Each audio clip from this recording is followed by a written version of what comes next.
and he got in front of me, and that's when he sustained all the injuries.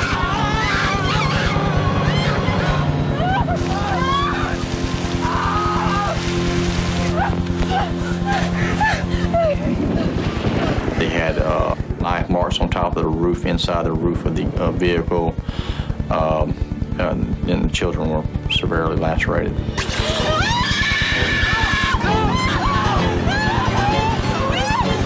What's going on here? Fortunately, a patrolman was in the cemetery. Police believe his car lights were what scared the attacker away, probably saving the kids' lives. Cloudy tomorrow with showers and thunderstorms likely. April 18th of 1998, Randy Mabrewer had recently moved into Oak Shadows, just around the corner from where Connie had once lived. And like Connie Warner, Randy was a divorced single mom with a young son, Michael.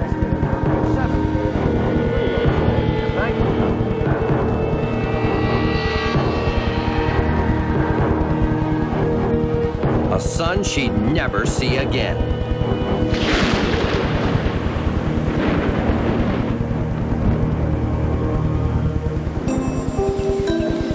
The next morning, Michael wandered over to a friend's house. Hey, Michael, what's up? Mikey, come out and play. Only if your mom says it's okay. My mommy's lost. I can't find her. You can't find your mommy? I walked over to the house. Wait there. And I went to the kitchen and I yelled her name. Randy! And as I was looking around, I saw big spots of blood. Pretty frantic by this time, thinking, you know, we've got to find her. There was blood splattered all the way up the wall. Randy! Did you find my mommy? Oh my God, come on. Michael said to me on numerous occasions that afternoon, why are all the police here? Are they going to take my mommy to jail? She's a good mommy. And, you know, I would just try to explain to him that they were just trying to find her. Randy Mabrewer's body has not been found yet, but police are treating her disappearance as a murder. And today, yellow ribbons are placed around Zachary in memory of both Connie Warner and Randy Mabrewer. And while police have little to go on regarding their murders, they do have this composite of the man who attacked the teenagers in the cemetery. Police also want to question him regarding Connie and Randy. We've solved tougher crimes with less to go on, so if you know anything at all about these cases, please call 1-800-CRIME-TV. Coming up next. Whitey is brilliant. He's absolutely vicious, and he would kill you in a second if you got in his way. We know who Whitey Bulger is. We just don't know where he is. So we sent our tip tracker to follow his trail from coast to coast to coast, and we found our best clues yet to help stop him.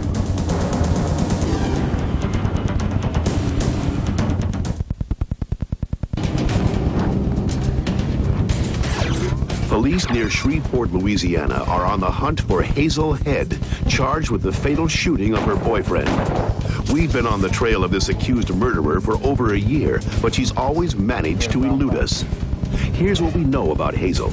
She travels around the country extensively, mostly taking advantage of truckers. She places classified ads looking for her next meal ticket. The last sighting we have of Hazel is at a truck stop in Grand Rapids, Michigan. But that was back in December. With the bad weather, she may have moved on. If you have any information about Hazel Head's whereabouts, call our hotline, 1-800-CRIME-TV. Welcome back. You know, these cemeteries in New Orleans are very unusual because the dead are buried above ground. Our next fugitive is also unusual because he's been slipping in and out of town like a ghost.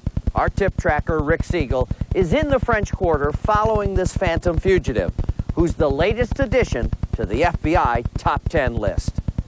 Thanks, John. The streets of the French Quarter are legendary for jazz, food, nightlife, but they may also be holding a legendary fugitive.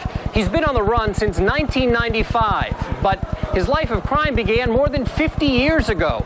Tonight, the tip tracker travels from coast to coast in search of one of the last of the old-time mafia kings. And we need your help to answer the question, where in the world is Whitey Bulger?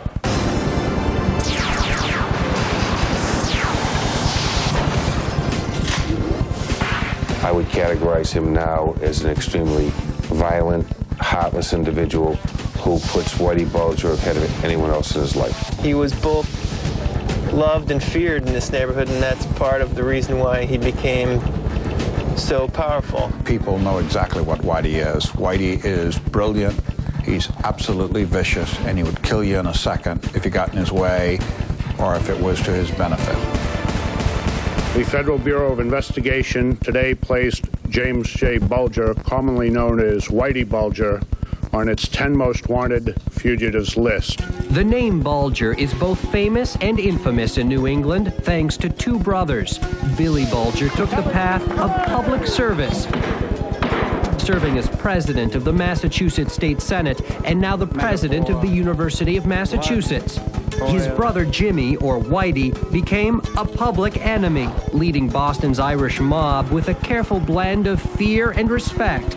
Even before Whitey went on the run, he acted like a fugitive, a shadow of sorts, his face and voice appearing in no video or audio, just the same old handful of photographs used to track Whitey since he's been on the run for 5 years.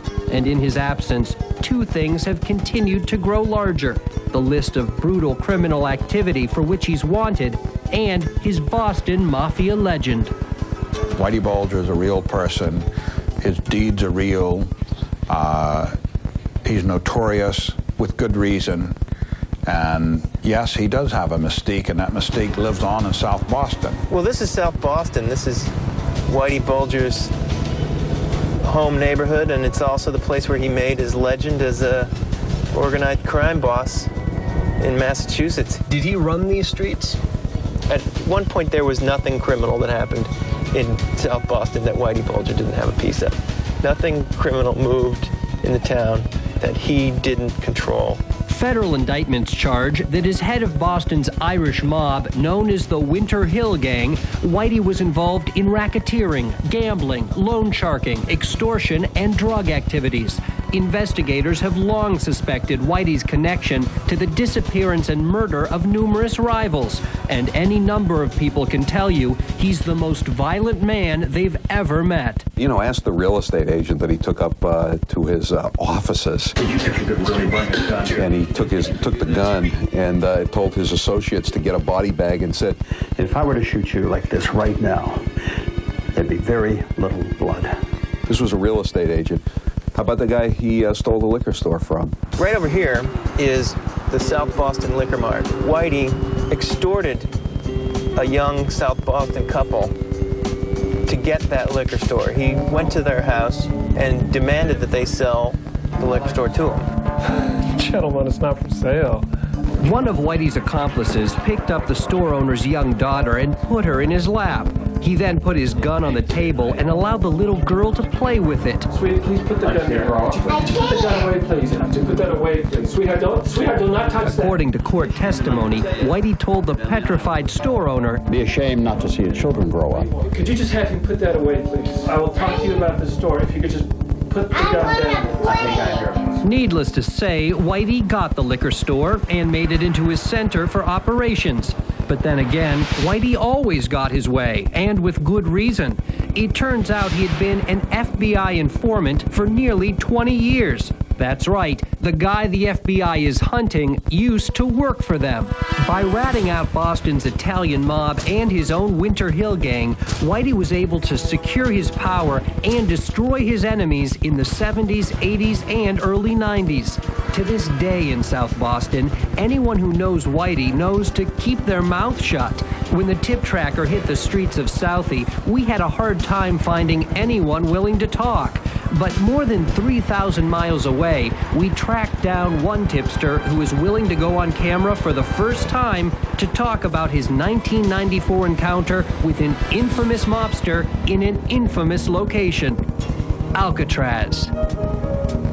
Now a tourist attraction, but once Whitey's home. Well, he was standing in back of us, and he had a Boston Red Sox cap on, and I had a Massachusetts baseball cap on, and we just started talking.